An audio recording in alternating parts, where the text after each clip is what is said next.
G'day, I'm Paul. So I told you recently that I'm buying a Ford Ranger Raptor and I'm very excited about that. And this video is going to explain why I bought it, and it's going to be part of an ownership series, and that whole ownership series is going to be in a playlist. So you can watch them all back from the start if you want to. Today's video is going to focus on a development trip I did with Ford ages ago. It was like last year, and I'm finally allowed to talk about it now.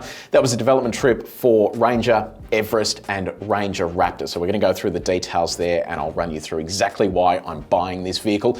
Now stay tuned as well next week because we're going to do a live Q&A and I want you guys to help me choose a color and also a fun registration plate for the car. So if that has already gone live, you can see a link for it up here, but if it hasn't, make sure you subscribe to our channel anyway so you'll get notified each one of these ownership videos goes live. But let's get started. Now, if you have been following me on social media, you'll know that when I bought my Tesla Model 3 and the Toyota Supra, I bought them because there was kind of a story and a connection behind the cars. I didn't just buy them because I wanted a new car. And the Ranger Raptor's kind of similar. So with the Tesla, I was the only Australian journalist that was invited over to the Fremont factory when that car was launched. And I had a chance to interview the lead program manager for that car, who was an Aussie bloke, and he had a connection back to Australia where he worked on things like the Ford Territory and the Falcon. So there was kind of this Australian tie. I then had a chance to drive the car from Los Angeles through to Las Vegas for the SEMA show. And that was just such a cool experience. And I gelled with the car so much that I bought the exact same car in Australia. So same color, same interior, same spec, everything. And it was the same story with the Supra. I really love that BMW 3-litre turbocharged 6. When I heard that they were putting it in a body that was going to be co-developed with Toyota and that Toyota would be doing the ride and handling work and BMW would be doing the infotainment, it was kind of like the perfect car.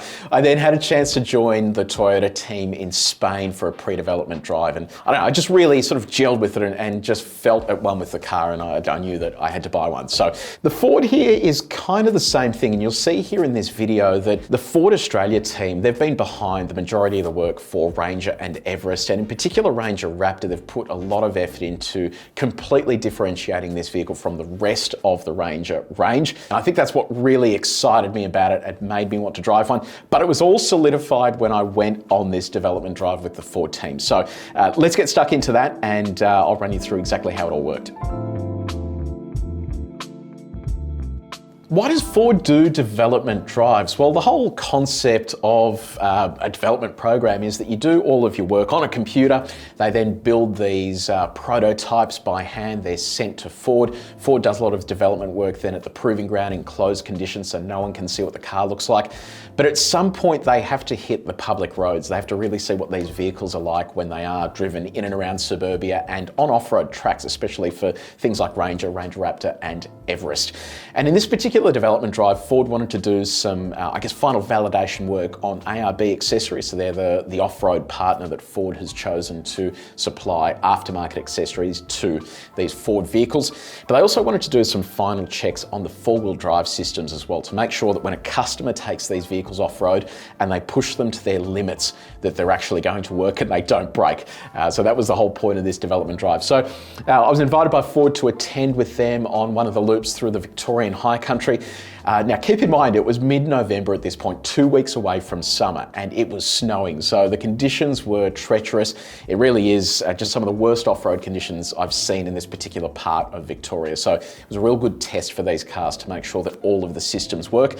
Why are they all covered in camo? Well, when we got to the hotel, the development cars were all under tarps with special codes on them. And that's simply there so the public can't see exactly what's under the tarp. When they do take the tarp off, the cars are then covered in camouflage. They have these sort of fake bits on them. And we've actually shot a separate video explaining some of the camouflage in finer detail. So we will run through that when that goes live. But it's all basically to stop prying eyes. Often these vehicles are still 1 or 2 years away from being released, and Ford doesn't want to affect their current sales, which is why they cover everything up as much as they can. But let's kick things off with a bloke called Justin Cappucciano. He's the Ford Performance Program Manager for Ranger Raptor. I went for a drive with him in one of the development cars to talk through some of the engineering processes, what has changed on the Ranger Raptor, and a surprising amount of mileage that was on the car that we were actually driving. Okay, so we have hit the road in the Raptor and I'm joined by Justin. Justin is basically in charge of the Ranger Raptor both here in Australia and also globally.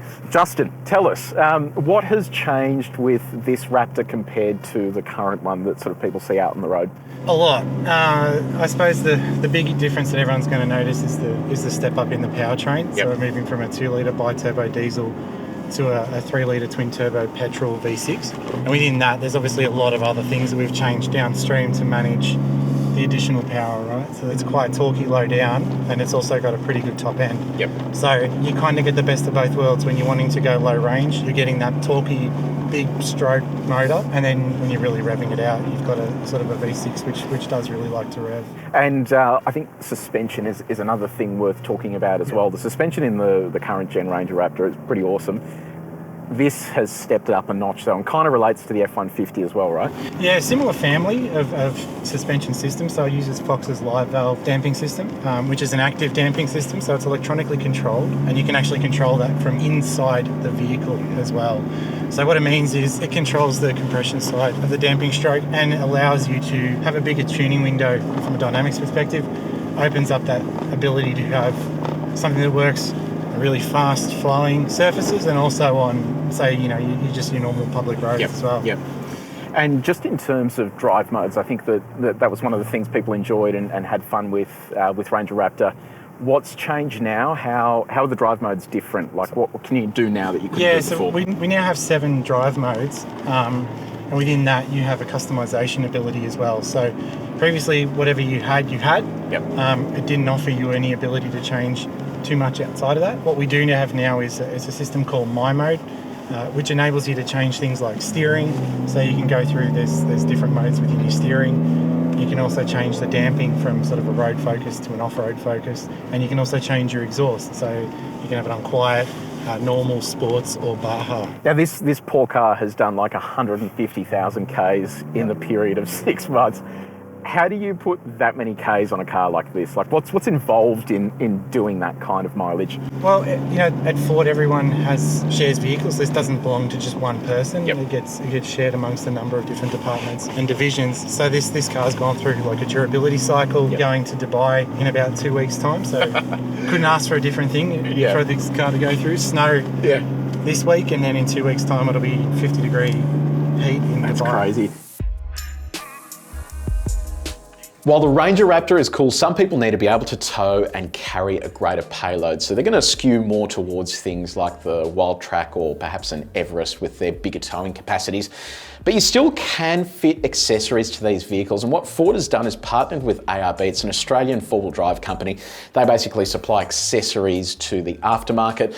But Ford has taken a slightly different approach. They're warranting all of the accessories that ARB will fit to the Ford Ranger and Everest. And that means that you get full warranty coverage on any accessories you fit to the car. You can order them from the dealer, and they've actually been engineered to work with the vehicle as well. So while we were on the high country trip, I thought I'd give you a quick walk around of one of the cars with ARB accessories, just to give you an idea of some of the changes they've made and the way that they've allowed these accessories to integrate with safety and cooling systems.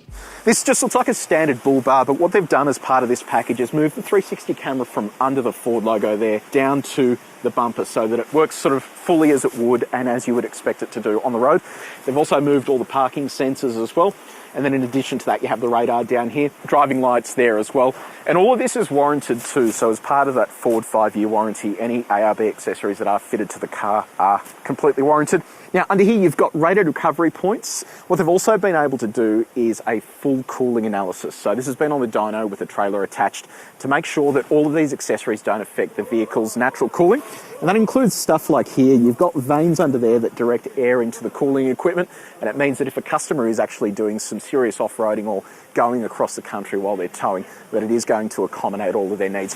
Have a look under the bonnet though, because under here you've got all of the electrical work that an owner will be able to take advantage of. So that includes things like a second battery that comes with all of the mounting brackets and the framing that you need to actually put the battery in there. It's a H7 battery as well, so you actually have a fair bit of capacity there to run additional components.